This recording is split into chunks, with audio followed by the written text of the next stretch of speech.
औज़ुबिल्लाहिमिनश्शैतानिर्रजीम बिस्मिल्लाहिर्रहमानिर्रहीम। आज हम नहजुल बलागा के खुतबा नंबर 14 पर मौजूद हैं। हालिया और साबका वीडियोज़ में हमने तमाम जंग जमल का तज़किरा किया। उसके लिए आप हमारी पिछली वीडियोज़ में जितनी भी जो जंग जमल के मौजू पर है वो हम आप इस वीडियोज़ में देख सकते हैं। तो जंग जमल का जो मौजू था हमने उसे बहुत ही पेचीदगी के साथ और बहुत ही तरीके के साथ आपके सामने पेश किया। अहले सुन्नत लोग ये कभी भी जमल का मौजू को मुकम्मल तौर पर पेश नहीं करते, जबकि इनकी किताबों में भी ये जो हक़ाइक़ और तारीख़ के ये तमाम चीज़ें मौजूद हैं, मगर ये कभी भी आपको नहीं बताएँगे।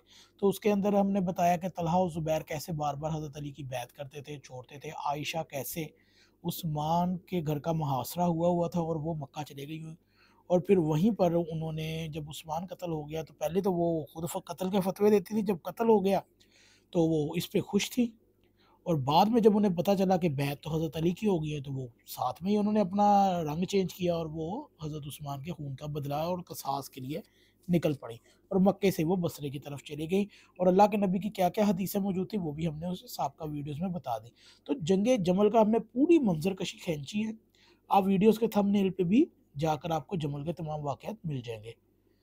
खैर, आज हम खुतबा नंबर 14 पर है। जंग जमल के बाद हज़रत अली ने अहले बसरा की कैसे मज़म्मत की, तो उसके लिए ये खुतबा नंबर 14 है और ये सफ़ा नंबर 126 है और 127 है। किताब है नहजुल बलागा। हम इसी में आपको क्लियर कर दें कि बाज़ लोग जिन्होंने ये पिछली वीडियोज़ नहीं देखी वो लाज़मी देखें। उसके अंदर हमने ये क्लियर किया है कि बाज़ लोग जो कहते हैं ना कि जी ये आप हमें नहजुल बलागा कर बता रहे हैं, इसमें तो अबू बकर उमर की फ़ज़ीलतें आई हैं। भई ऐसी कुछ भी नहीं है, वो आपकी गलतफ़हमी है, ऐसी कोई फ़ज़ीलत नहीं आई। आप इसका क्या कहते हैं मुकदमा पढ़ें किताब का, जिसके अंदर मुसन्नफ़ ने साफ़ अल्फ़ाज़ में कहा है कि मैं तरफ़ैन दोनों जानिब से हदीसें लेकर आया हूँ। और हदीस शिया असूल के ऊपर पहले परखी जाएगी कि वो हदीस शिया है या सुन्नी है।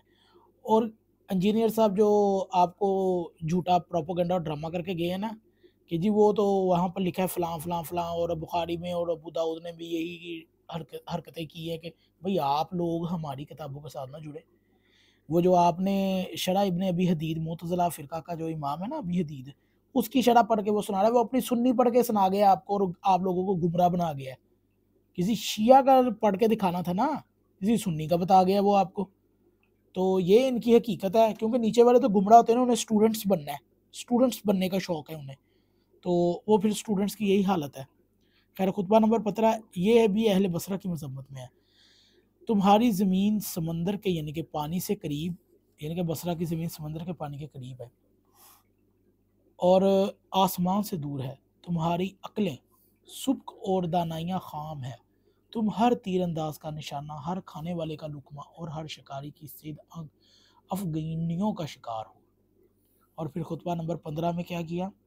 खुतबा नंबर 15 में हज़रत अली ने जो उस्मान ने लोगों की ज़मीनें जागीरें कब्ज़ा कर ली थी और अपने ख़ानदान के बादशाहों को तोहफ़े दे दी थी, हज़रत अली ने वो छीन ली और उनके असल मालिक तक उनको पहुँचा दिया। खुतबा नंबर 15 हज़रत उस्मान की अता करदा जागीरें जब मुसलमानों को पलटा दी तो फरमाया, खुदा की कसम अगर मुझे ऐसा भी कहीं नज़र आता जो औरतों के महर और कनीज़ों की ख़रीदारी पर सर्फ़ किया जा चुका होता तो उसे भी वापस पलटा लेता, क्योंकि अदल के तकाज़ों को पूरा करने में वुसअत है। यहाँ से आप अल्फाज देखिए, उसकी गहराई चेक कीजिए।